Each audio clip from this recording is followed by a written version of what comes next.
Welcome to all. So in this video you will learn about the 11th physics and our first chapter is the physical world. So our first unit is the physical world and measurement and the chapter first is physical world. ठीक है, सब तो पहला question ही आंदा कि what is the physical world? So everything which we see around us or everything which we feel with our five senses is known as physical world. ठीक है, साडियां पंज ज्ञान इंद्रियां हुंदियां ने, उन्हां पंजां ज्ञान इंद्रियां जो असीं देखदे हां अखां द्वारा जां कंन द्वारा जो सुणदे हां, ठीक है, जां फील करदे हां, जो भी वो सब कुछ की है एक फिजिकल वर्ल्ड. ठीक है, फिजिक्स एक साइंसी ब्रांच है. ठीक है, जिहड़ा साइंस वर्ड आ वो लैटिन वर्ड साइंटिया तो डिराइव होया. ठीक है जी, जेदा साइंटिया का मतलब की आ टू नो और नॉलेज, यानी कि जानना या जानकारी लेना किसी चीज के बारे. सो साइंस जिहड़ा वर्ड आ वो साइंटिया तो बनिया. ठीक है, the main aim of science is to know the nature and natural phenomena. ठीक है, सब तो पहला जिहड़ा एम आ साइंस का काम की आ, साइंस के अंडर आंदा की आ कि कुदरत अते जिहड़े कुदरत विच होण वाले जिन्ने भी फिनोमिनाज ने प्रोसैसेस ने उन्हां दे बारे जानकारी लेना. ठीक है जी, सो साडे कोल एक साइंसी डेफिनेशन है. It is an organised systematic and formulated knowledge obtained through observations experiments and verifications. So science की एक तरीके की ऑर्गेनाइज्ड नॉलेज है. ठीक है, जिन्होंने ऑर्गेनाइज किया होया एक सिस्टमैटिक वे द्वारा की हुई स्टडी की नॉलेज आ. ठीक है, एक फॉर्मुलेटेड नॉलेज आ कित्थों मिली सानू, ऑब्जर्व किया असीं फिनोमिनाज नू वख-वख. ठीक है, वख-वख एक्सपेरीमेंट कीते ते फिर उन्हां नू वेरीफाई किया कि साडे एक्सपेरीमेंट सही ने या नहीं है. ठीक है, ਉਹਦੇ ਲਈ ਇੱਕ ਸਾਨੂੰ ਸਾਇੰਟਿਫਿਕ ਮੈਥਡ ਦੀ ਲੋੜ ਹੁੰਦੀ ਆ. ਸਾਇੰਟਿਫਿਕ ਮੈਥਡ ਦੇ ਵਿੱਚ ਸਭ ਤੋਂ ਫਸਟ ਹੈ ऑब्जर्व. ठीक है, ऑब्जर्व मतलब observation of the phenomena of nature, कि कोई भी फिनोमिना कोई भी प्रोसैस अगर नेचर ਦੇ ਵਿੱਚ ਹੋ ਰਿਹਾ ਹੈ ਤਾਂ ਉਹਨੂੰ ऑब्जर्व करना, जिस तो ਕੀ ਆ क्वेश्चन अराइज ਹੁੰਦਾ. फॉर एग्जांपल न्यूटन सर ने ऑब्जर्व ਕੀਤਾ ਸੀ फॉलिंग ऑफ एप्पल, ਜਿਹਦੇ ਤੋਂ क्वेश्चन अराइज होया वाई इट हैपन्स, ऐदा क्यों होया. उस तो बाद एक हाइपोथेसिस तैयार किया जाता which is the possible answer और you can say it's a kind of explanation to the question. ठीक है, एक तरीके का एजम्पशन जी ली जाती है. थर्ड है एक्सपेरीमेंट किया जाता, जिथे पता लगाया जाता कि जो हाइपोथेसिस क्रिएट किया वो ट्रू सी या फॉल्स सी, यानी कि डाटा इकट्ठा किया जाता, एनालाइज किया जाता, फिर दसिया जाता result which is the fourth part conclusion. ठीक है, रिजल्ट दे विच की है कि जो हाइपोथेसिस आ वो ट्रू या फॉल्स होने की जानकारी जी दी जाती है. उस तो बाद की है अगर तो वो जो रिजल्ट है ट्रू है तो उन्होंने पूरे जोड़े वर्ल्ड के नाल शेयर कर दिता जाता. For example Newton sir share the law of gravitation. ठीक है जी, लॉ ऑफ ग्रेविटेशन जोड़ा है वो न्यूटन सर ने दिता. उस तो बाद अगर वो रिजल्ट फॉल्स है तो वो दोबारा तो एक्सपेरीमेंट किए जाते, दोबारा तो काम किया जाता. ठीक है जी, कि एक्सपेरीमेंट जोड़े दोबारा तो दोहराए जाते. Okay, so our next question is what is the physics. So physics is what it is the study of the nature. ठीक है, जोड़े साइंटिस्ट सीगे उन्होंने नेचर की स्टडी करना स्टार्ट करता, जिहदे तो फिलोसफी उन्होंने मिलती गई.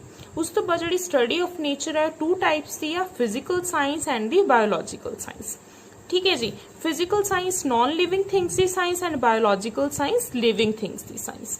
नॉन लिविंग थिंग्स दे विच के फिजिक्स एंड कैमिस्ट्री दो ब्रांचेस आ जांदियां एंड बायोलॉजिकल साइंस दे विच जिद्दां living things like animals, birds, human beings, इन्हां दी स्टडी जिहड़ी है तुसीं 11th या 12th मैडिकल दे स्टूडेंट पढ़नगे बायोलॉजी. ठीक है जी, फिजिक्स का जिहड़ा ओरिजिन है एक या ग्रीक भाषा का एक शब्द आ फ्यूजिस, उहदे तो होया जिहदा मतलब see nature.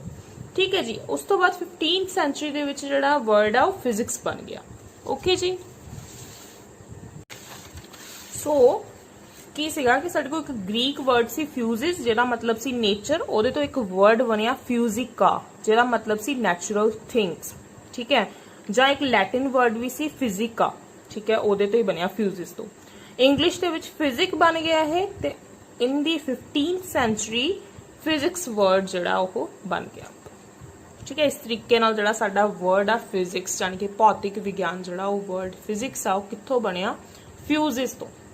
So it is that branch of science which deals with the nature and natural phenomena already ठीक आपां कह दिता कि इहदे विच आपां कुदरत ਅਤੇ ਕੁਦਰਤ ਵਿੱਚ ਹੋਣ ਵਾਲੇ ਪ੍ਰੋਸੈਸਿਸ ਦੇ ਬਾਰੇ ਪੜ੍ਹਨਾ ਆ ਠੀਕ ਹੈ so it is the science of measurements based on the laws ਤੇ ਜਿਹੜੇ ਲਾਜ਼ ਬਣਾਏ ਗਏ ਉਹਨਾਂ ਦੇ ਬੇਸਡ ਉਹਨਾਂ ਨੂੰ ਲਗਾ ਕੇ ਅਸੀਂ ਕੁਝ ਮੈਜ਼ਰਮੈਂਟਸ ਕਰਨੀਆਂ ਉਹ ਸਾਰੀਆਂ ਜਿਹੜਾ ਅਸੀਂ ਐਕਸਪੈਰੀਮੈਂਟਸ ਕਰਨੇ ਉਹ ਸਾਰਾ ਡਾਟਾ ਐਨਾਲਾਈਜ਼ ਕਰਨਾ ਇਹ ਸਭ ਕੁਝ ਕੀ ਆ physics so it is very broad ਇਹਦੇ ਵਿੱਚ ਕੀ ਆ ਮੈਕਰੋਸਕੋਪਿਕ ਫਿਨੋਮੀਨਾਸ ਵੀ ਆ ਜਾਂਦੇ ਹਨ ਮਾਈਕਰੋਸਕੋਪਿਕ ਫਿਨੋਮੀਨਾਸ ਵੀ ਆ ਜਾਂਦੀ ਆ ਇਹ टू टाइप्स की मेन है classical physics and quantum physics classical जी कि ओल्ड थ्योरीज ठीक है ओल्ड फिजिक्स कह लो क्वांटम फिजिक्स जी मॉडर्न फिजिक्स आ न्यू फिजिक्स आई है ठीक है so classical physics very big processes like mechanics ये एक ब्रांच आ जाती है थर्मोडायनेमिक्स आ जाती इलैक्ट्रोमैगनेटिज्म आ जाती तो ऑप्टिक्स आ जाती है मैकेनिक्स के विच मेन की आंदा आ इट्स अ वेरी ब्रॉड ठीक है ब्रॉड एक ब्रांच है बहुत ज़्यादा विशाल ब्रांच आ ठीक है for example motion of the body motion of planets ठीक है motion of satellites friction flotation sound wave ये सब कुछ किहदे च आ गया मैकेनिक्स दे विच थर्मोडायनेमिक्स नेम तो थर्मो का मतलब heat temperature laws heat engines refrigerators ये सब कुछ असीं थर्मोडायनेमिक्स दे विच पढ़ना नैक्सट आ गया इलैक्ट्रोमैगनेटिज्म ये charge field AC DC current ठीक है मैगनेट्स EMW जो है इलैक्ट्रोमैगनेटिक वेव ठीक है ये सब कुछ ये पढ़ांगे ऑप्टिक्स के मेन की ऑप्टिक्स लाइट नाल रिलेटेड आ लाइट दा कि लाइट वेव आ जां पार्टिकल आ मिरर्स के बारे लैंसेस के बारे माइक्रोस्कोप्स के बारे टेलीस्कोप्स के बारे सब कुछ पढ़ोगे क्वांटम फिजिक्स जी न्यू फिजिक्स है माइक्रोस्कोपिक मतलब छोटे फिनोमिनास की गल की जाती है सो ये ऑल एटॉमिक फिजिक्स न्यूक्लियस की स्टडी न्यूक्लियॉन्स की study fundamental particles electron proton neutrons इन्हां दी ठीक है स्टडी की जाती है ठीक है जी सो ये सीगा कि लाइक तुसीं कह सकते एक तरीके का स्कोप असीं इहदे विच कि असीं वड्डे तो वड्डे प्रोसैस तो लैके छोटे तो छोटे प्रोसैस नूं सब नूं असीं फिजिक्स दे विच पढ़दे हां सो इहदा स्कोप जिहड़ा आ वड्डे तो वड्डे चीज़ तो लैके छोटी तो छोटी चीज़ तक हैगा ठीक है जी नैक्सट है जी 2 बेसिक प्रिंसीपल जिहदे ते फिजिक्स काम करदी आ फर्स्ट है जी यूनीफिकेशन सैकेंड है रिडक्शनिज्म यूनीफिकेशन नेम ते पता चल रहा चीज़ां नूं यूनीफाई करना इकट्ठा करना ठीक है so to unify all the phenomenas in the single law for example ठीक है फॉर एग्जाम्पल तुसीं कह सकते हो इलैक्ट्रोमैगनेटिज्म एक वर्ड बनया जिहदे विच इलैक्ट्रिक एंड मैगनैटिक फील्ड दोनों नूं इकट्ठा करके यूनीफाई करके एक ब्रांच बना दी electromagnetism so it is the unification process mostly scientist की करते हैं वो कि सारे लॉ जितने भी फिनोमिनाज आ उन्होंने एक लॉ दे विच लैके आउण दी कोशिश करते हैं ठीक है जी सो ये यूनीफिकेशन जिहड़ा आ हुण इस टाइम वर्क चल रहा है कि जिहड़ियां 4 मेन फोर्सिस आ नेचर दियां उन्हां नूं किवें यूनीफाई करना ठीक है नैक्सट है जी reductionism to study the complex systems and reduce it into smaller parts कि कोई तुसीं बाय चांस मैथ्स दे विच कोई वड्डी प्रॉब्लम सॉल्व करदे पे हो ठीक है वो वड्डी प्रॉब्लम नूं छोटे छोटे पार्ट्स दे विच डिवाइड करके सॉल्व कर रहे हो इट इज़ द रिडक्शनिज्म कि उन्होंने रिड्यूस कर रहे हो छोटे पार्ट्स दे विच फिर उन्होंने स्मॉलर पार्ट्स रिड्यूस करन तो बाद तुसीं की आ उन्होंने स्टडी करते हो ठीक है सो it is based on the reductionism ठीक है जी यदी गल आपां बहुत घट करांगे मेन यूनीफिकेशन दे ही बेसिक प्रिंसीपल है ठीक है इस टाइम जिहड़ी गल करदे पे आपां सो नैक्सट है जी scope of the physics which is a very important topic so it covers both the macroscopic processes होनी असी गल कीती एंड माइक्रोस्कोपिक वंस ठीक है सो मैक्रोस्कोपिक दे विच किहड़े-किहड़े आ जांदे for example the study of the planets galaxies universe satellites ठीक है सब कुछ नैक्सट आ माइक्रोस्कोपिक दे विच study of the nucleus fundamental particles like electron protons neutrons ठीक है all about it so scope जिहड़ा it's a very very broad ठीक है जी नैक्सट है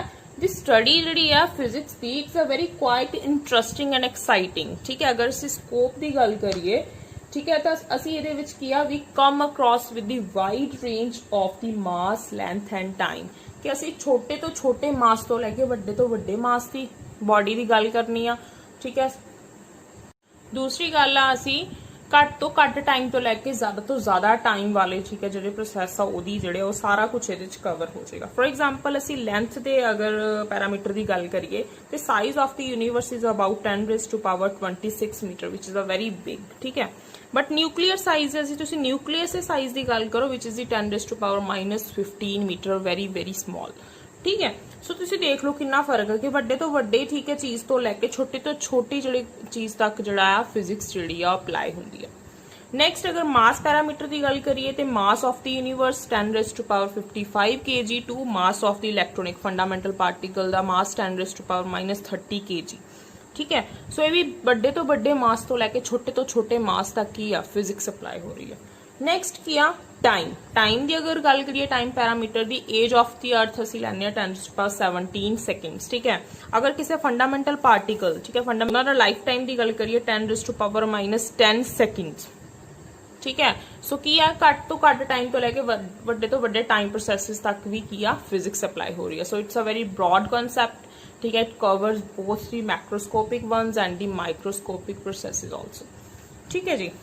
सो एवरी लिटिल प्रोसेस तो लैके every bigger process of nature तक की है जी फिजिक्स है। नेक्स्ट है physics technology and society.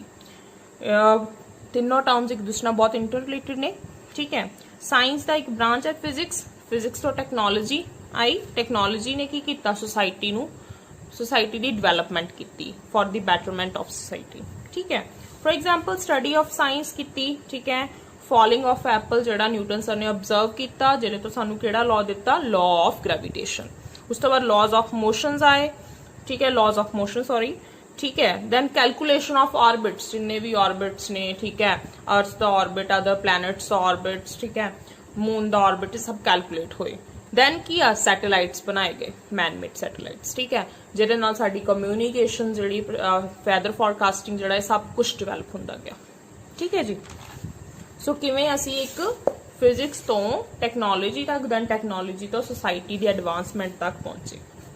Next है जी न्यूक्लीयर फिशन स्टडी की अगर गल करिए तो न्यूक्लीयर फिशन प्रोसैस तो आप इलैक्ट्रिसिटी जनरेट कर लें लेकिन ये तो न्यूक्लीयर बॉम्ब बनाते हैं। ठीक है। जोड़े कि ह्यूमनस के लिए बिल्कुल नहीं है। सो ये एक दिमाग की गल है कि तुसी किसी चीज़ नू सही तरीके लिए यूज करना या गलत लिए। ठीक है। It depend on the man. So nuclear fission study के नाल जिहड़ी इलैक्ट्रिसिटी आ उहदे नाल असीं करोड़ां सालां दी इलैक्ट्रिसिटी दी जिहड़ी लोड आ पूरी कर सकते हैं। ठीक है जी। नैक्सट है साडे कोल हायर एडवांसमेंट इन टैक्नोलॉजी। की है कि जिन्नी ज़्यादा टैक्नोलॉजी एडवांस हुंदी जाएगी फॉर एग्जाम्पल फैन तो लैके AC तक के सफर दे विच की है साडे कोल न्यू फिजिक्स जनरेट हुंदी गई न्यू लॉस फॉर्म हुंदे गए ते न्यू एडवांसमेंट जिहड़ी टैक्नोलॉजी दे विच ओह आंदी गई जिहदे नाल सोसाइटी डिवेलप हुंदी गई। ठीक है। साडे को नवी टैक्नोलॉजी आंदी रही। सो नैक्सट है साडा very important topic which is the physics and other branches of science. So कि how physics is helpful in the other branches of science ये साडा क्वेश्चन आ कि फिजिक्स जिहड़ी आ किवें हैल्पफुल आ होर सब्जैक्ट्स दे विच। फॉर एग्जाम्पल नंबर 1 है मैथ्स। दैन सानू फिजिक्स तो ही differential equations and equations of motion के बारे पता चलिया।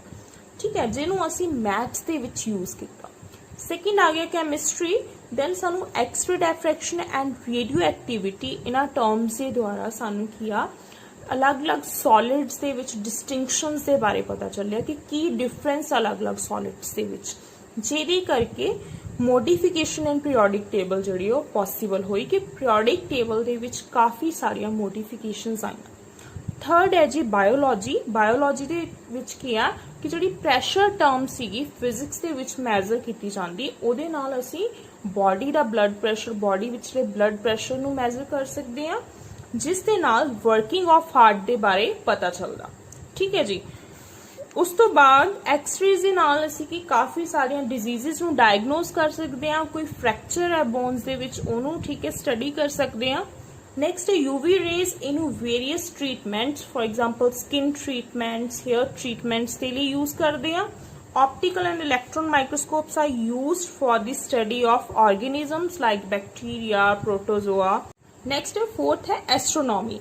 एस्ट्रोनॉमी दे विच ऑप्टिकल टैलीस्कोप जिहड़ा है वो यूज किया जाता for the study of the motion of various planets and satellites. ठीक है। एंड रेडियो टेलीस्कोप है it is used for the study of the structure of the galaxy. उस तो बाद आ जाता डॉपलर इफेक्ट जिन्हें प्रोडिक्ट किया expansion of the universe. Then Kepler's law of planetary motion जिन्हें सानू किया it tells us the nature of the orbits of the planets around the sun। ठीक है जी। उस तो बाद आ गया जोलॉजी। जोलॉजी दे विच की सीगा कि साडे कोल क्रिस्टल स्ट्रक्चर स्टडी जिहड़ी आ ओहदे करके वेरीअस रॉक्स की इन्फॉर्मेशन जिहड़ी मिली, जिहदे नाल सानू अलग अलग रॉक्स के बारे पता चलिया। ठीक है जी। So this is all about कि how physics is helpful in the other branches of science.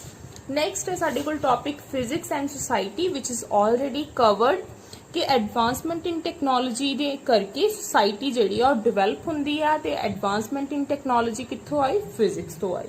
So physics and society are interrelated. Okay ji.